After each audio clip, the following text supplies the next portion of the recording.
What if you could save more money without sacrificing your lifestyle?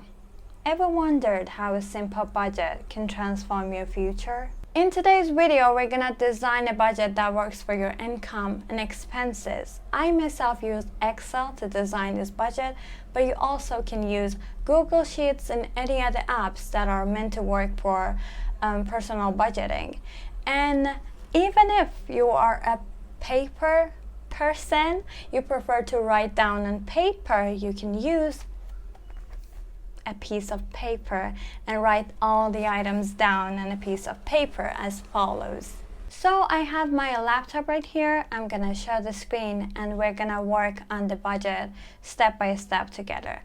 But before sharing the screen, I want to talk about a common rule that is necessary for you to know when it comes to budgeting, personal budgeting. Well, it's common that personal budgeting experts say if you have a standard level of income per month, you need to allocate 70% of that money to essential needs, 20% to investments and savings, and 10% to entertainment, because entertainment is just as important as the other two needs. Having that rule in mind is really important, because the whole meaning of designing a budget is for us to reflect on the budget and see where our money is going. This rule really helps us manage our money and to make sure that we think about the future while enjoying the moment. So as I told you, I have my laptop right here. I'm gonna share the screen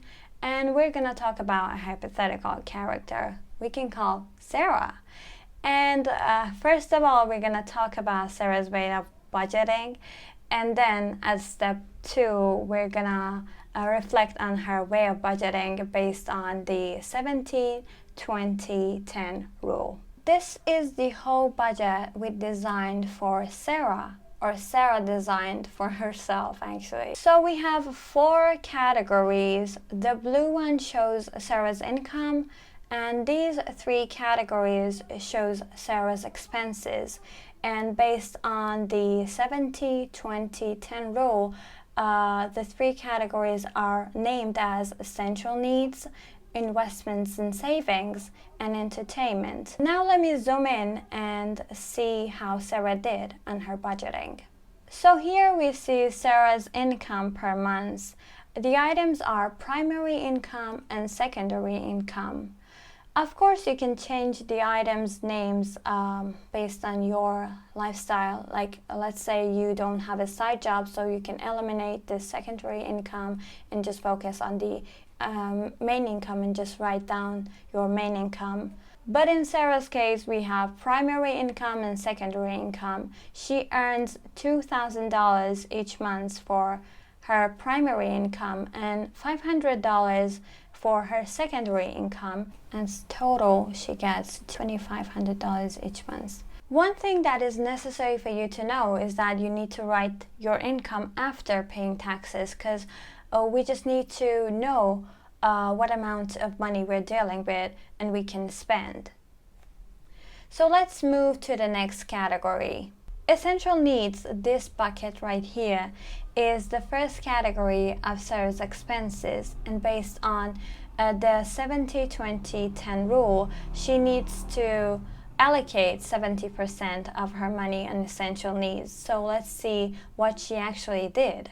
Rent, $700, groceries, $300, utilities, $150, insurance, $100, car payments, $200, gas, $50, debt payments, $100, internet, $50, others, $100. This others refers to the items that are teeny tiny and we just don't wanna, dedicate a separate item for it, so just we put it as the item others as a whole. Now as a whole, Sarah spends $1,750 on essential needs. Now let's move to the next category, that is one that builds our future. Investments and savings.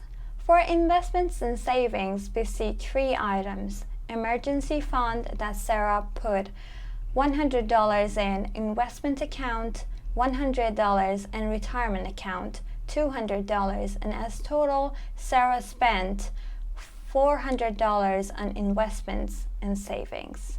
The next category is the most interesting category for us, and we really need to watch our expenses on this category. The next category is called entertainment. For the entertainment categories, we can see Sarah put bunch of names, bunch of items for her entertainment category. Of course, again, you can put other items, maybe based on your own lifestyle, on this category. So let's see what Sarah did on her entertainment category. For 1 month, Sarah spent $80 on clothing, $50 on dining out, $40 events and concerts, $50 hobbies and activities, $100 travels and outgoings, $30 on others, and as a whole $350 on entertainment category. Until now, we were talking about Sarah's budget. We saw that Sarah earns $2,500 as income each month, and she dedicates the money to 3 items as expenses, which are essential needs, investments and savings, and entertainment. Now it's time to reflect on Sarah's budget and see if she did well based on the rule. These 3 categories at the end are actually our reflections on Sarah's way of budgeting based on the 70-20-10 rule.